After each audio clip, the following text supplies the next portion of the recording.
আমার কথা দ্বিতীয় পর্বে আমি আসবো যুগান্তরের কাহিনী নিয়ে। যুগান্তর পত্রিকায় আমার যোগদানটি অবশ্যম্ভাবী ছিল। 1975 সালের 1 মে আমি যুগান্তরে জয়েন করি এবং তারপর থেকে নিরবচ্ছিন্নভাবে যুগান্তরে কাজ করে যাই। একটা সময়ের পর যুগান্তর বন্ধ হওয়ার পর আমরা সংবাদ প্রতিদিন শুরু করি। যুগান্তরে যে কাজ করতাম সেই সময়টা আমার খুব অভিজ্ঞতা করুণ ছিল এই কারণে যে প্রথম 3 মাস কাজ করার পর অজয় বসু, যিনি ক্রীড়া সম্পাদক ছিলেন যুগান্তরে, তিনি একদিন এসে বললেন, তুমি কি যাদবপুর বিশ্ববিদ্যালয়ে নকশাল করতে? আমি বললাম, না তো। বললেন, তোমার সম্পর্কে কংগ্রেসীদের কাগজ জানি তো, একটা রিপোর্ট গেছে যে তুমি নকশাল করতে, তার জন্য তোমার মাইনেটা আটকে দেওয়া হয়েছে। তুমি ইচ্ছে করলে আমার থেকে টাকা নিয়ে নিতে পারো, পরে আমার শোধ করে দেবে। আমি তখন বললাম, অভিমানে রক্ত টকবক করে ফুটছে, আমি বললাম আমার টাকা কোনো দরকার নেই। টাকার কোনো দরকার নেই বলে আমি যুগান্তর পত্রিকায় কাজ চালিয়ে যেতে লাগলাম। 3 মাস পরে আমরা একসঙ্গে 3 মাসের টাকা পেলাম। 3 মাসের টাকা পেয়ে কি করলাম জানেন? রূপক শাহ, আনন্দবাজার পত্রিকার বরিষ্ঠ সাংবাদিক, এবং দিলীপ সরকার সেই সময় ছিলেন, তাদের ফোন করলাম যে টাকা পেয়ে গেছি, যুগান্তরে আমি ক্লিয়ার হয়ে গেছি, টাকা সমস্ত পেয়ে গেছি। টাকা পেয়ে যাওয়ার পর আমরা গেলাম তদানীন্তন রিটস হোটেলের তলায় একটা দোকান ছিল, সেখান থেকে জিন্সের প্যান্ট কিনলাম এবং নিজামে কাঠি রোল খেলাম। এটি ছিল আমাদের আনন্দ উৎসবের একটা উপকরণ। যুগান্তরে কাজ করছি। যুগান্তরে সঙ্গে পেয়েছি বিভিন্ন ধরনের ব্যক্তিত্বদের। শঙ্করী প্রসাদ মিত্র রয়েছেন। শঙ্করী প্রসাদ মিত্র সেই সময় একজন বিখ্যাত সাংবাদিক। তার পুত্র স্বপন মিত্র রয়েছেন বিপুল বন্দ্যোপাধ্যায়, রয়েছেন শান্তিপ্রিয় বন্দ্যোপাধ্যায়, রয়েছেন ধীরেন কাঞ্জিলারের মতো বিশিষ্ট সাংবাদিকরা। তাদের সঙ্গ করছি, কিন্তু অজয় বসু রয়েছেন তখন সবার মাথার উপরে। ঠিক এই সময় অমিতাভ চৌধুরী আনন্দবাজার থেকে যুগান্তরে এসে পড়লেন। যুগান্তরে এসে পড়ার পর আমার এখন মনে আছে স্পষ্ট, একদিন রাত্রিবেলা আমি বাড়িতে ফিরছি। বাড়িতে ফেরার সময় হঠাৎ আমাকে টেলিফোন অপারেটর বললেন, আপনাকে অশোক ঘোষ একটা ফোন করেছেন। এত রাত্রে অশোক ঘোষ আমায় ফোন করছেন কেন, কারণটা কি? অশোক ঘোষের কাছে জিজ্ঞেস করলাম। অশোক ঘোষ আমায় বললেন, এই তোদের কাগজে 4 লাইন দিয়ে দিবি যে কালকে মোহনবাগানের জস্টের ম্যাচটা হবে না। এখন কেন হবে না? বলে যে উত্তম কুমারের ডেড বডি যাবে তো। উত্তম কুমার মারা গেছেন। যুগান্তরের নিউজ রুমের দিকে তাকিয়ে দেখলাম এক কোণে মণি চক্রবর্তী বলে একজন ভদ্রলোক রাইটারের সব তুলে টাইপ করছেন। অমিতাভ চৌধুরী পাতার মক্স করছেন এবং অজয় বসু রয়েছেন, এছাড়া কোনো লোক নেই। উত্তম কুমার মারা গেছেন, এটুকু আমার কাছে বড় খবর। আমি অজয় বসুকে গিয়ে বললাম, অজয়দা একটা ছোট্ট কথা আছে। অজয়দা বললেন, কি কথা? উত্তম বোধহয় মারা গেছেন। এইমাত্র অসুখ সময় ফোন করে বললেন যে জসলিগ্রাফ মোহনবাগানের ম্যাচটা তাই জন্য হবে না। অজয় বসু আমার দিকে বিমূঢ় ভাবে তাকিয়ে থেকে বললেন, শিগগিরই গিয়ে অমিত বাবুকে বল। আমি অমিতাভ চৌধুরীকে গিয়ে বললাম। অমিতাভ চৌধুরী চেয়ারের উপর প্রায় দাঁড়িয়ে পড়লেন। দাঁড়িয়ে পড়ে বললেন, কি বলছো তুমি? হোয়াটসঅ্যাপ? মণি চক্রবর্তী আমাদের নাইট রিপোর্টার, তাকে ডাকলেন যুগান্তরে। মণি চক্রবর্তীকে বললেন, মণি আজকের বড় বড় খবর কি? মণি চক্রবর্তী উত্তর দিলেন, কৃষ্ণনগরে একজন কংগ্রেস কর্মী খুন হয়েছে, অন্যদিকে কলকাতায় বিক্ষোভ আন্দোলন সংগঠিত হয়েছে, কোথাও উত্তম কুমারের নামগন্ধ নেই। সেই সময় আমি লিফটের দিকে যাচ্ছি, হঠাৎ খপ করে আমার কাঁধে একটা হাত পড়লো। কাঁধে হাতটা পড়তে দেখি সেটি অমিতাভ চৌধুরীর হাত। অমিতাভ চৌধুরী আমাকে বললেন, তুমি যাচ্ছ কোথায়? আমি তো স্পোর্টস। বলেন, স্পোর্টস তো কি আছে, এরকম একটা ঘটনায় সবাইকে নামতে হবে আসলে। বলে উনি গাড়ি করলেন, গাড়ি করে পাঠিয়ে দিলেন আমাদের বেলভিউ হাসপাতালে। বেলভিউ হাসপাতালে আমার সঙ্গে গাড়িতে রয়েছেন সুদীপ কান্তি দে বিশ্বাস, তখন যুগান্তরের অন্যতম ফটোগ্রাফার, রয়েছেন মণি চক্রবর্তী এবং আমি। 3 জনকে নিয়ে আমাদের ঘটঘট করে গাড়ি চললো। যুগান্তরের গাড়িগুলো একটু অ্যাম্বাসেডার ছিল, পুরোনো আমলের গাড়ি, সেই জন্য যেতে দেরি হলো। গিয়ে দেখি সুদেব রায়চৌধুরী এবং সৌম্য বন্দ্যোপাধ্যায়, আমার ঘনিষ্ঠ বন্ধু, তারা দুজন দাঁড়িয়ে আছে বেলভিউ হাসপাতালের সামনে।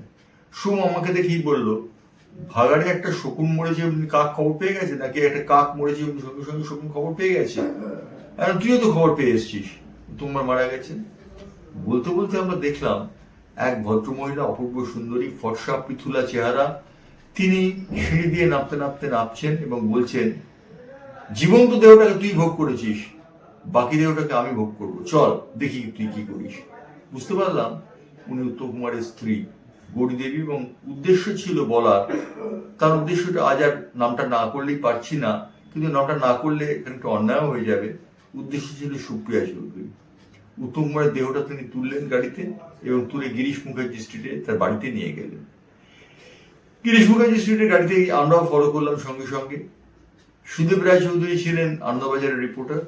তিনি উত্তম কুমারের ডেড বডি পাঠানো হয়েছে পাটাতনের ওপরে, উত্তম কুমারের ডেড বডি রাখা হয়েছে। আমি আর সৌম্য কিন্তু ঢুকতে পারলাম না। ঢুকে গেলেন তারাপদ ব্যানার্জি, আনন্দবাজারের বিখ্যাত ফটোগ্রাফার, সুদেব রায় চৌধুরী, এবং তার সঙ্গে ঢুকে গেলেন আমাদের সুদীপকান্তি দে বিশ্বাস, মণি চক্রবর্তীও। আমি আর সৌম্য আটকে পড়েছি। সৌম্য গেটম্যানকে ওর বিখ্যাত হিন্দিতে বলল যে আমরা अंदर जा नहीं सकता, हम लोग को चाकरी पक्का नहीं हुआ, अगर ये खबर नहीं करेगा तो चाकरी पक्का नहीं होगा। এই কথা শুনে গেটম্যান আমাদের দরজা খুলে দিল, তাকে 5 টাকা বকশিস দিয়ে আমরা ভেতরে ঢুকে পড়লাম।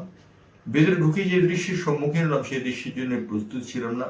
সেটি হচ্ছে সুদেব রায় চৌধুরী হঠাৎ চিৎকার করে বলে উঠলেন, ওরে পিছনে যুগান্তর, বলে ঝাঁপিয়ে পড়লেন উত্তমের ডেড বডির উপরে। সেই কারণে তার পরদিন উত্তমের মরদেহের সঙ্গে যে মুখের ছবিটি, সেটি কেবলমাত্র আনন্দবাজার পত্রিকায় বেরিয়েছিল, যুগান্তরে বেরোতে পারেনি। কিন্তু যুগান্তর স্কোর করে গেল অন্য জায়গায়। আমরা বারবার বলছিলাম, যুগান্তরে তখন ব্লু প্রিন্ট বলে একটা হাজিরার মোড়ে দোকান ছিল, সেখানে গিয়ে টেলিফোনে খবর দিচ্ছিলেন অমিতাভ চৌধুরীকে, উনি খসখস করে লিখে নিচ্ছিলেন। রাত্রে 2-2:30টার সময় তিনি বললেন যে প্রেসে যাওয়ার সময় হয়ে গেছে, আর তোমার দরকার নেই এই মুহূর্তে। সেখান থেকে চলে গেলাম। চলে যাওয়ার পর যখন যাচ্ছি তখন শুনি অমিতাভ চৌধুরী কার সাথে উচ্চস্বরে টেলিফোনে কথা বলছে। প্রথমে বলতে লাগলেন, মিসেস সেন, তোমাকে বলছি তোমাকে লিখতেই হবে। লাস্টে উনি বললেন, রমা, তোমাকে বলছি তোমায় লিখতেই হবে। অপরান্তে কি বলছেন আমরা তো শুনতে পাইনি। খসখস করে লিখে নিলেন অমিতাভ চৌধুরী তার কাগজে। পরে বুঝলাম রমা মানে সুচিত্রা সেন। পরদিন যুগান্ত স্কোর করে গেছিল একটি লেখা দিয়ে, সেটি হচ্ছে সুচিত্রা সেনের উপলব্ধি উত্তম কুমার সম্পর্কে। এরপর অনেক ঘটনার জল বিস্তার করেছে। যুগান্তরে দীর্ঘদিন কাজ করেছি। যুগান্তরে কাজ করতে করতে 1977 সালে পেলে এলেন কলকাতায়। পেলে কলকাতা আসার পর অমিতাভ চৌধুরী একদিন আমায় প্রশ্ন করলেন, তোমার ভালো রংচঙের সুটকেস আছে? কেন সুটকেস কি হবে? বললেন, পেলের সঙ্গে তুমি গ্র্যান্ড হোটেলে থাকবে। পেলের সঙ্গে 3 দিন গ্র্যান্ড হোটেলে কাটিয়েছিলাম। ফুটবলের সম্রাট পেলে ছিলেন একটি দূরে ঘরে, আর আমরা জ্যোতির্ময় দত্ত, যিনি অধুনা প্রয়াত সাংবাদিক, বিখ্যাত ফটোগ্রাফার মাদার টেরেসার ব্যক্তিগত ফটোগ্রাফার সুনীল দত্ত এবং আমি 3 জনে ছিলাম গ্র্যান্ড হোটেলের অন্য একটি ঘরে। সেখান থেকে পেলের দৈনিক রোজ নামচে আমরা তুলে দিতাম। সেখানে দেখেছিলাম স্বরূপ দত্তকে। স্বরূপ দত্ত তখনকার দিনের একজন নামকরা ফিল্ম আর্টিস্ট। তিনি একটি ডকুমেন্টারি করছিলেন পশ্চিমবঙ্গ সরকারের হয়ে। সেই ডকুমেন্টারি তুলতে তাকে দেখেছিলাম এবং তাকে সাঁতার কাটতেও দেখেছি গ্র্যান্ডের পুলে। গ্র্যান্ডের পুলে আমার একটা সব থেকে বড় অভিজ্ঞতা হয়েছিল। সেই সময় পেলে মোহনবাগান খেলোয়াড়দের জন্য একটি নৈশভোজের আয়োজন হয়েছিল। আমরা দেখলাম পেলে সেই নৈশভোজে এলেন, কিছুক্ষণ থাকলেন, থাকার পরে তিনি চলে গেলেন। আমরা প্রশ্ন করলাম পেলেকে, আমি আর রূপক লিফটের কোণে ঢুকে পেলেকে প্রশ্ন করলাম যে কি ব্যাপার, আপনাকে কেন্দ্র করে নৈশভোজে, আপনি নৈশভোজে থাকলেন না? পেলে উত্তর দিলেন যে আমি পেলে, আমাকে দেখে খেলোয়াড়রা যদি বুঝতে পারে, জুনিয়র প্লেয়াররা, যে অনেক রাত অব্দি নৈশভোজে কাটানো যায়, তাহলে তারা নৈশভোজে কাটাবে। আমি তার জন্য নৈশভোজটাতে না অংশগ্রহণ করে চলে গেলাম। পেলে এমনই একজন খেলোয়াড় ছিলেন। আমি পেলে দেহরক্ষী পেদ্রো গেরার্ডের সঙ্গে যোগাযোগ করে অনেক তথ্য জানতে পেরেছিলাম, এবং স্যান্টিয়াগো ফিরমানি বলে একজন খেলোয়াড় ছিলেন কসমস দলের, সেই খেলোয়াড়ের সঙ্গে সুনীল দত্ত তার ক্যামেরাটি অদল বদল করে নিয়েছিলেন।